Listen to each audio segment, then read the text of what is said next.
Hi കൂട്ടുകാരെ, പുതിയൊരു വീഡിയോയിലേക്ക് എല്ലാവർക്കും സ്വാഗതം. അങ്ങനെ അശ്വിൻ്റെ തോളിൽ ചാരി ശ്രുതി അങ്ങ് പോവാണ് കേട്ടോ. ഇതേ സമയം ആ ഡ്രിങ്ക്സ് കുടിച്ചതിൽ എനിക്ക് ഉപകാരമായി എന്ന് ശ്യാമങ്ങനെ ചിന്തിക്കുകയാണ്. ഈശ്വര രക്ഷപ്പെട്ടവർക്കിടയിൽ ഭീഷണിപ്പെടുത്തിയാണ് കല്യാണം കഴിച്ചിരിക്കുന്നത്. അവളുടെ വായിൽ നിന്ന് തന്നെ ആ സത്യം തെളിയിക്കാൻ കഴിഞ്ഞു എന്നുള്ള സന്തോഷത്തിൽ നിൽക്കുകയാണ് കേട്ടോ. പിന്നീട് താഴെ ചെന്ന് മോരുമെല്ലാം ഇങ്ങനെ കൊടുത്തുകൊണ്ടിരിക്കുകയാണ് അഞ്ജലി. അങ്ങനെ അവരുടെ കെട്ടൊക്കെ മാറി തുടങ്ങുന്നു കേട്ടോ, ശ്രുതിയുടെയും അശ്വിൻ്റെയും. പിന്നീട് അവർ പരസ്പരം കണ്ണുവെട്ടാതെ ഇങ്ങനെ നോക്കി നിൽക്കുകയാണ്. അങ്ങനെ അശ്വിൻ്റെ ഓർമ്മകളിലുണ്ട്, ശ്രുതിയുടെ ഓർമ്മകളിലുണ്ട് താൻ അശ്വിനെ കെട്ടിപ്പിടിച്ചതും മനസ്സ് തുറന്ന് പറഞ്ഞതും ഹൃദയം ഇടിക്കുന്നതും ആ ഒരു അവസ്ഥയ്ക്ക് പറഞ്ഞതൊക്കെ കേട്ടോ. അപ്പോൾ ഈ സമയം അഞ്ജലി പറയാണ്, ഇപ്രാവശ്യത്തെ ഹോളി അതൊരു അടിപൊളി ഹോളി തന്നെയായിരുന്നു, ഒരു ഉത്സവം തന്നെയായി. എൻ്റെ മനസ്സിൽ വളരെ സന്തോഷമുള്ള ദിനങ്ങളാണ്. അപ്പോഴേക്കും അശ്വിൻ അവിടെ നിന്ന് എണീറ്റ് പോകാൻ ഒരുങ്ങണേട്ടോ. കാരണം ഇനി നടക്കാൻ പോകുന്നത് എന്താണെന്ന് അശ്വിന് നന്നായി അറിയാം. അപ്പോൾ അഞ്ജലി പറയാണ്, അതെ, ഇനി നടക്കാൻ പോകുന്നത് ഈ പറയുന്ന അശ്വിനെ കുറിച്ചാണ്. അശ്വിൻ തന്നെ അവിടെ ഇരിക്കേണ്ടത്. എനിക്ക് സന്തോഷകരമായ ഒരു കാഴ്ചയാണ് കണ്ടത്. അപ്പം നമുക്ക് ആ വീഡിയോ അങ്ങ് കണ്ടാലോ. എനിക്ക് ഏതൊക്കെ പിടിച്ചിട്ടുണ്ടായിരുന്നു എന്ന് പറഞ്ഞിട്ട് ആ വീഡിയോ പ്ലേ ചെയ്യണേട്ടാ. പിന്നീട് ഹോളിക്കടയിൽ ശ്രുതിയുടെ മുഖത്തോട്ട് അശ്വിൻ ആ ഒരു കളറ് വാരി തേക്കുന്നതും, പിന്നീട് അത് കഴിഞ്ഞതിന് ശേഷം ശ്രുതിയും അശ്വിനും കൂടി ഓടുന്നതും, ഡ്രിങ്ക്സ് കൊണ്ട് ശ്രുതി ഓടുന്നതും, പിറകെ അശ്വിൻ പോകുന്നതും, അങ്ങനെ അശ്വിൻ ആ ഡ്രിങ്ക്സ് കുടിക്കുന്നത്, അങ്ങനെ ശ്രുതി ഓരോന്ന് വിളിച്ചു പറയുന്നു. ഈശ്വര, ഇതൊക്കെ സ്വപ്നമാണോ എന്നുള്ള ഭാവത്തിൽ അശ്വിനും ശ്രുതിയും കണ്ണുവെട്ടാതെ ഇങ്ങനെ നോക്കുകയാണ്. പിന്നീട് അവർക്കിടയിൽ നല്ലൊരു ഡാൻസ് കളിച്ചതും അതൊക്കെ വിശ്വസിക്കാനാവാത്ത ഒരു സ്വപ്നം പോലെ അശ്വിനും ശ്രുതിയും പരസ്പരം അങ്ങോട്ടും ഇങ്ങോട്ടും നോക്കാനിട്ട താൻ തന്നെയാണോ എന്നുള്ള ഭാവത്തിൽ അശ്വിൻ നോക്കുമ്പോൾ ശ്രുതിയും നിൽക്കുമ്പോൾ അവിടെ നിന്നും അഞ്ജലി കാണിക്കെ അശ്വിൻ എണീറ്റ് പോകാനിരിക്കുമ്പോൾ കുഞ്ഞനെ അവിടെ ഇരിക്കെ എങ്ങോട്ടായി പോകുന്നത്, ഇനിയും കാണാനുണ്ട് അതിലേറെ രസകരമായ കാഴ്ചകൾ എന്ന് പറയുമ്പോൾ ശ്രുതി കാണാൻ ഇങ്ങനെ ആ ഡ്രിങ്ക്സുമായി ഓടുമ്പോൾ പിന്നാലെ ഇങ്ങനെ അശ്വിൻ ഓടുന്നതായിട്ടാ. അപ്പോൾ ഇതേ സമയം ഇതൊക്കെ ഉണ്ടായിരുന്നു, എന്നാൽ ഈ ഒരു ഡ്രിങ്ക്സ് കുടിച്ചത് തന്നെ ആ കെട്ടിൽ തന്നെ എനിക്കും മനോരമക്കും ഇതൊന്നും കാണാൻ കഴിഞ്ഞില്ല എന്നൊക്കെ ഇങ്ങനെ അവർ പറയുന്ന കേട്ടോ. അപ്പോൾ ഈ സമയം അത് കേട്ട് ആകാശം പ്രീതിയും ചിരിക്കുന്നുണ്ട്. ഇനിയുമുണ്ട് ഇതിലേറെ രസകരമായ കാഴ്ചകൾ എന്ന് പറഞ്ഞിട്ട് പിന്നീട് അടുത്ത കാഴ്ച കാണിച്ചു കൊടുക്കാനിട്ട് ഇവരുടെ ആ കെട്ടിപ്പിടുത്തവും അതും ഇതൊക്കെ ആയിട്ടുള്ള കാഴ്ച. അങ്ങനെ അശ്വിൻ പെട്ടെന്ന് അവിടെ നിന്ന് എണീറ്റ് പോകുമ്പോൾ പിറകോട്ട് ശ്രുതിയുടെ പിറകോട്ടൊന്ന് നോക്കിക്കഴിഞ്ഞിട്ട് അപ്പോൾ അത് അഞ്ജലി ശ്രദ്ധിക്കുന്നുണ്ട്. തനിക്ക് വിട്ടുപോകാനാവുന്നില്ല ശ്രുതിയെ ഇങ്ങനെ നോക്കി നിൽക്കണം. അപ്പോൾ അത് ശ്യാമ ശ്രദ്ധിക്കുന്നുണ്ട് കേട്ടോ. ശ്യാമിനാണെങ്കിൽ ഇവർക്കിടയിൽ സ്നേഹം ഉണ്ടായോ എന്നുള്ള ആ പേടിയാണ്. പിന്നീട് മനോരമയാണ് കാണിക്കുന്നത്. മനോരമ തൻ്റെ മുഖത്ത് താനിങ്ങനെ കളറ് വാരി തേക്കണ്ടായിരുന്നു, തനിക്കത് ആപത്തായി എന്നുള്ള ആ ലെവലിൽ ഇങ്ങനെ നിൽക്കുകയാണ്. അങ്ങനെ ഈ സമയം മനോരമ അതൊക്കെ തേച്ച് വൃത്തിയാക്കി വരുമ്പോഴേക്കും തൻ്റെ മുഖത്ത് നിറച്ച് അലർജി മുന്തിയിരിക്കുന്നു കേട്ടോ. അയ്യോ, എൻ്റെ മുഖമാകെ നാശമായി എന്നൊക്കെ ഇങ്ങനെ പറയുമ്പോൾ അവിടെ പ്രീതി കയറി വരാണ്ട്. അപ്പോൾ പ്രീതി ഇങ്ങനെ ചുടുവെള്ളം കൊണ്ടുവന്നിട്ട് വെച്ചിട്ടുണ്ടെന്ന് പറയണേ. നിൻ്റെ ഒരു സഹായം എനിക്ക് വേണ്ട, ഒന്ന് പോകുന്നുണ്ടോ എന്ന് പറഞ്ഞ് മനോരമ ആട്ടി ഇറക്കി വിടുകയാണ് കേട്ടോ. അവളുടെ ഒരു സഹായം എനിക്കറിയാം, ഇത് എങ്ങനെ കളയാന്നൊക്കെ പറഞ്ഞിട്ട് താൻ കണ്ണി കണ്ട ആ ഒരു ഇതൊക്കെ എടുത്തിട്ട് ഇങ്ങനെ മുഖം തുടച്ചും കൊണ്ടിരിക്കുമ്പോൾ അവിടെ മനോഹർ കയറി വരികയാണ് കേട്ടോ. എന്താ മനോരമ, നിൻ്റെ മുഖം നീ കണ്ണാടിയിലോട്ട് നോക്കിയില്ലേ, അങ്ങ് നോക്കിയെന്ന് പറയുമ്പോൾ അവിടെ ആകെ പൊള്ളലേറ്റതുപോലെ മനോരമയുടെ മുഖം നിൽക്കുന്നു കേട്ടോ. ഇതോടുകൂടി മനോരമ കരയാണ്. അപ്പോഴേക്കും പ്രീതി അവിടെ കടന്നു വരികയാണ്. പ്രീതി വന്നിട്ട് പറയണ, കടലമാവോട് ഉള്ള ഒരു ഫേസ് പാക്കാണ് ഞാനിത് ഉണ്ടാക്കിയിരിക്കുന്നത്, ഇത് തേച്ചാൽ തീർച്ചയായും ഈ ഒരു മുറിവ് മാറും എന്ന് പറയണ്ട. അപ്പോൾ ഇത് കേൾക്കുന്നതിനോട് കൂടിയിട്ട് അത് കേട്ടപ്പോൾ ഒത്തിരി സന്തോഷമാവാണ് കേട്ടോ. പിന്നീട് ശ്രുതിയുടെ അടുത്തോട്ട് ഷാമു വന്നിരിക്കുകയാണ്. അങ്ങനെ ഷാമു പറയണേ, നിൻ്റെ കള്ളക്കളികളെല്ലാം ഞാൻ കണ്ടുപിടിച്ചടി.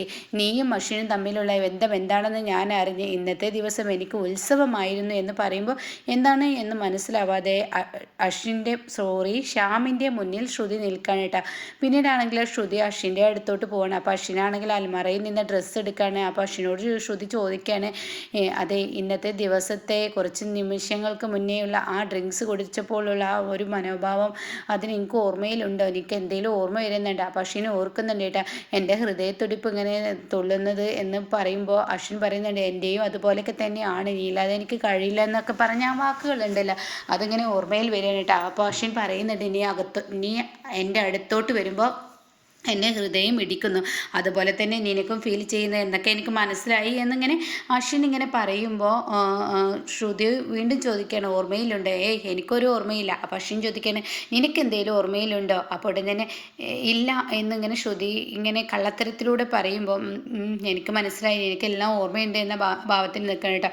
പിന്നീടാണെങ്കിൽ അവരവിടെ ഇരുന്നിരുന്ന ആ മുഖമൊക്കെ തുടച്ചിരുന്ന ആ ഒരു കളർ ഇങ്ങനെ അവിടെ കാണണം കേട്ടോ. അപ്പോൾ അവർക്കിങ്ങനെ ആ ചാരിക്കിടന്നിരുന്ന തോളോട് ചാരിക്കിടന്നിരുന്ന ആ ഒരു രംഗൊക്കെ അവരുടെ ഓർമ്മയിൽ വരുന്നുണ്ട്. പക്ഷേ രണ്ടാളുടെ ഈഗോ സമ്മതിക്കുന്നില്ല, രണ്ടാളത് തുറന്ന് പറയുന്നില്ല. അങ്ങനെ അശ്വിൻ ബാത്റൂമിലോട്ട് അങ്ങ് പോകുമ്പോൾ ശ്രുതി കാണാൻ ബാത്റൂമിൻ്റെ ഡോർ തുറക്കുന്നത്. അപ്പോൾ ശ്രുതി പറയണത് ഞാനാണ് ആദ്യം ബാത്റൂമിലോട്ട് കയറാൻ ഒരുങ്ങിയത്, എനിക്ക് തലവല്ലാതെ വേദനിക്കണം. അപ്പോൾ അശ്വിൻ പറയും എനിക്കും തലവേദനിക്കുന്നുണ്ട്, അതുകൊണ്ട് എനിക്കൊന്ന് ഫ്രഷ് ആവണം. അപ്പോൾ അത് പറഞ്ഞ ഉടനെ ശ്രുതി പറയും എനിക്കും നല്ലോണം തലവേദനിക്കുന്നുണ്ട്, അപ്പോൾ അതുകൊണ്ട് എനിക്കാണ് ആദ്യം ആവേണ്ടത് എന്നിങ്ങനെ പറയുന്നുണ്ട് കേട്ടോ.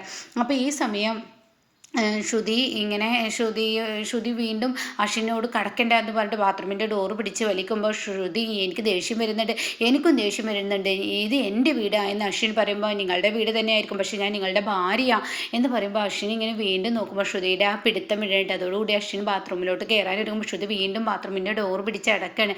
എന്നിട്ട് പറയാണ് ഞാൻ കയറട്ടെ, എനിക്ക് കയറണമെന്ന് പറയുമ്പോൾ അശ്വിൻ പറഞ്ഞു എനിക്ക് കയറണമെന്ന് പറഞ്ഞ് ശ്രുതിയെ അങ്ങ് ഉന്തി മാറ്റി അശ്വിൻ ബാത്റൂമിലോട്ട് കയറാൻ കേട്ടോ.